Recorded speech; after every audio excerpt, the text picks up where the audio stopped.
Shalom, everybody, and welcome to the House of Stones. Good evening, and very special welcome, especially for Africa, who's joining us every night here, and everybody else who are tuning in as we discussing those kingdom principles of building the House of Stones. My name is Rabbi Shapira, and I'm welcoming you again to visit us at ahavatami.org, or if you are in Africa, at af.shuvu.tv. Now, today's episode is a very special episode. Tomorrow will be our final episode as I am departing from Africa. I hope you will join me tomorrow evening for the final episode. The title today of this episode is Africa, the Black Zipporah.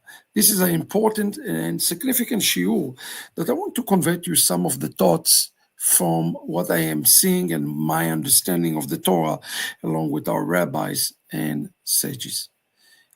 Africa is known as the Dark Continent, have a very special role in the Geulah, in the salvation of Israel.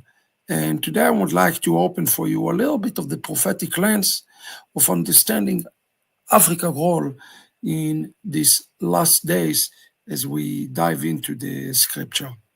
The first time we see the concept of a black person mentioned in the Torah is actually with Moshe Rabbeinu, none other than Moses, our rabbi.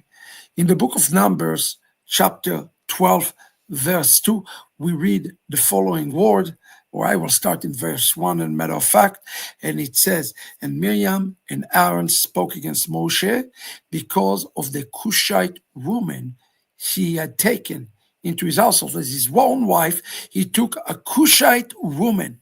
Now, it's important that we understand the language of who and what the Cushite woman is referring to. The Cushite woman is an African woman.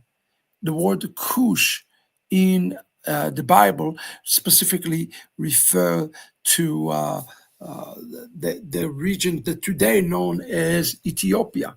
Now, the interesting thing is Moshe's wife named Zipporah was not necessarily an Ethiopian, she was a Midianite. Why is she called a Cushite and not a Midianite? That's a mystery by itself that perhaps in the future we will have to resolve and to speak about. Today, we receive a major news out of Africa as we continue to see more and more countries in Africa seeking to establish a diplomatic relationship with Israel. Today, we received the amazing news that the nation of Zambia announced that they will open officially the Israeli embassy in Zambia. We are seeing this again and again growing, especially with the Abraham Accords. We are seeing more and more amazing news that are coming out of Africa. But at the same time, we're seeing a lot of terrible things coming out of Africa. For example, in South Africa, much of the Hague International call against Israel is coming specifically from South Africa. So we're seeing a battle inside Africa even today. And the one thing I want to tell you that the sign, one of the premier sign for the coming of the Messiah is the return of the Cushite woman back to Moses. This is one of the signs. If we take this application that says Maaseh Avot Siman Labanim, a work of the Father and a sign of the sons, and we ask ourselves the question, when is it that the redemption has truly happened? Remember that the 10 Commandments is given in a couple of parashot here. It's given in Parashat Yitro. Parashat Yitro, though, is the parasha that is giving us the 10 Commandments, the Aseret Adibrot. But rather than calling the Parashat Aseret Adibrot, it's called upon Yitro, Jethro. And what was the great thing about Jethro? I want to remind you here that it is Miriam and Aaron who speak lashon hara against the wife of Moshe that was black, and later on, I think in Numbers chapter 12, verse 9, God is very, very angry at that. And the question, why is God is very angry? God have also special love for the Cushite people. We read that, for example, in the book of Amos, chapter 9, verse 7, where it says in Hebrew, "Alo kibnei kushim atem li bnei Israel, neum Adonai, alo את ישראל העליתי מארץ מצרים ופלישתים מכפתור וארם מקיר." Listen to this in English.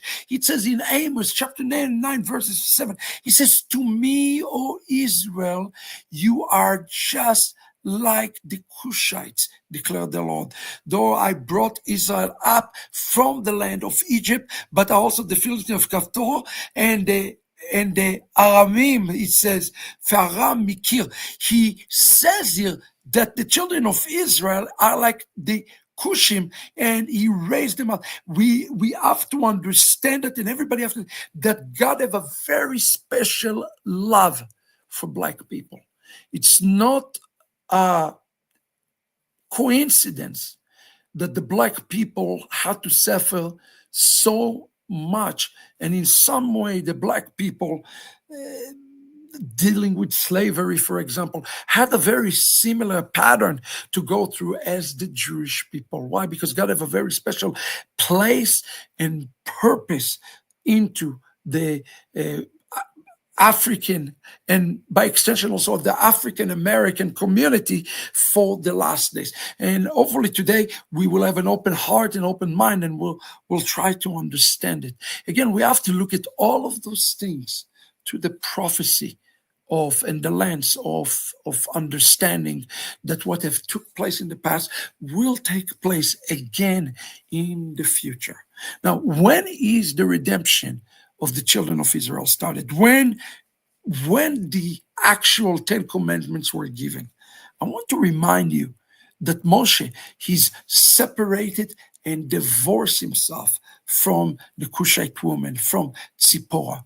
By the name, the word Zipporah by itself is a very important word, because the first four letters, Tzadik, Pei, Vav, Resh, spell out the Hebrew word Tzipor, which is a bird, but it's also one of the names of the Messiah.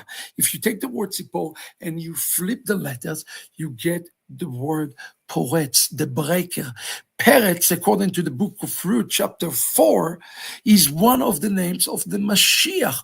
The act of the Pritza, the act of breaking through, is related somehow to the word Zipporah, which is the picture of the Cushite woman. And everybody have to understand that there's something significant in this.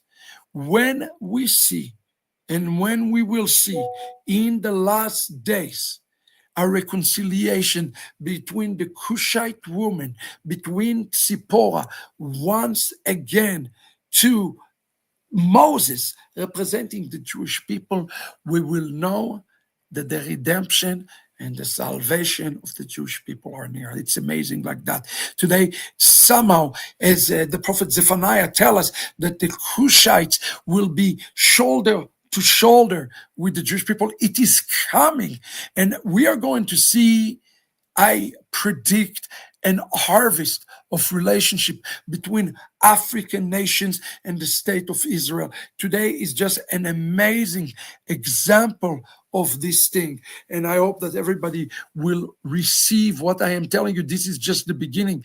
Right now, I am in Zimbabwe. We need to pray for the same thing to happen in Zimbabwe, just as it's happened today in Zambia.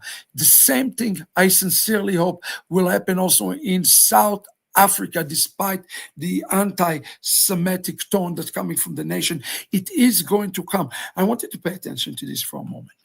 When was the Torah given? Again, if the Torah giving is the epiphany and the height and the climatic revelation and salvation that come to the Jewish people, you must ask yourself the question, when is it that it's been given?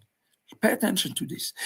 Jethro, Moses' father-in-law, he's traveling all the way from Midian for one purpose. what is the purpose for the traveling of Jethro all the way to the tent of Moses? I want to tell you what it is. It is for reconciliation between Moses and Zipporah, between the Jewish people and Africa, the Cushite in this last day. This is an amazing prophetic picture of the things to come in those last days. Brothers and sisters, we are starting to experience this before our own eyes right at this moment. The connection and relationship between first North African country and now also Southern African countries to Israel is growing by the day. It is a sign that Zipporah is about to return back all the way to Moses in these last days. Pay attention to this. Until Moses does not reconcile with Zipporah, salvation does not come. And we have to take this warning seriously. Why is it? It is in some way, the rabbis explain, is that Moses needed Zipporah. I want you to understand that today. Israel need Africa to come back into alignment and into relationship with the Jewish people.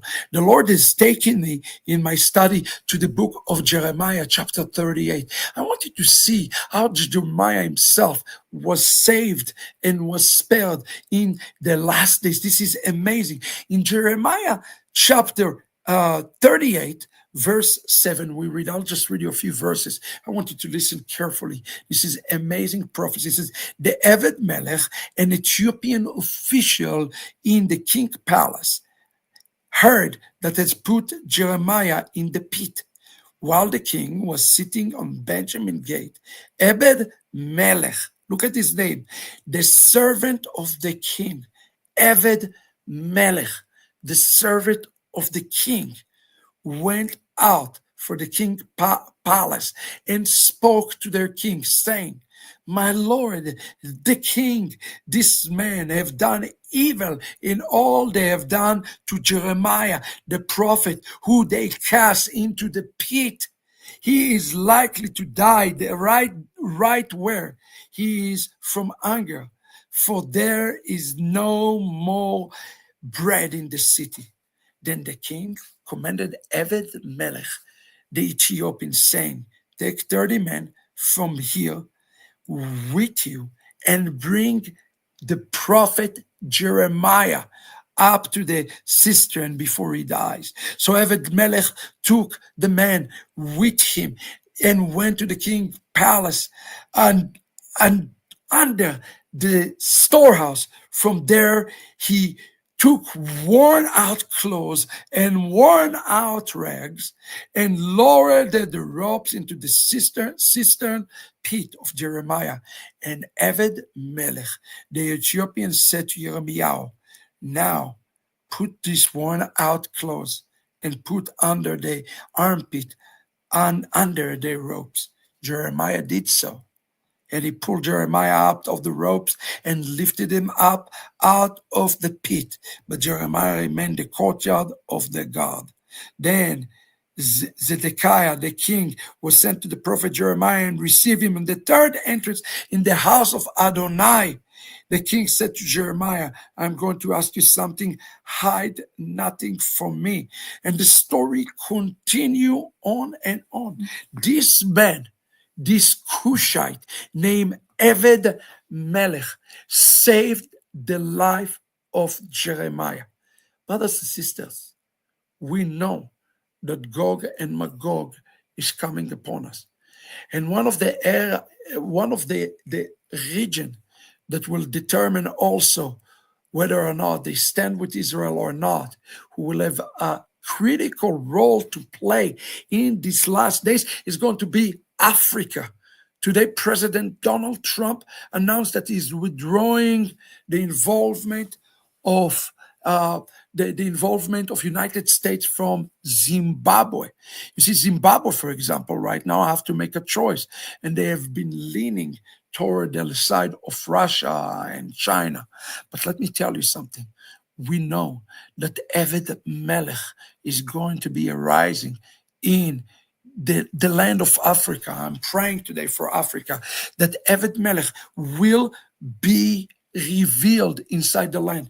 Frankly, this is what we're doing here in the land. If it is in Africa, if it is in Zimbabwe, excuse me, if it is in Zimbabwe, if it is in Kenya, if it is in Nigeria, there is a remnant of Evet Melech here who are going in the last days save the life of Jeremiah, just like Zipporah ultimately saved the life of Moses by reconciling back with a divorced man.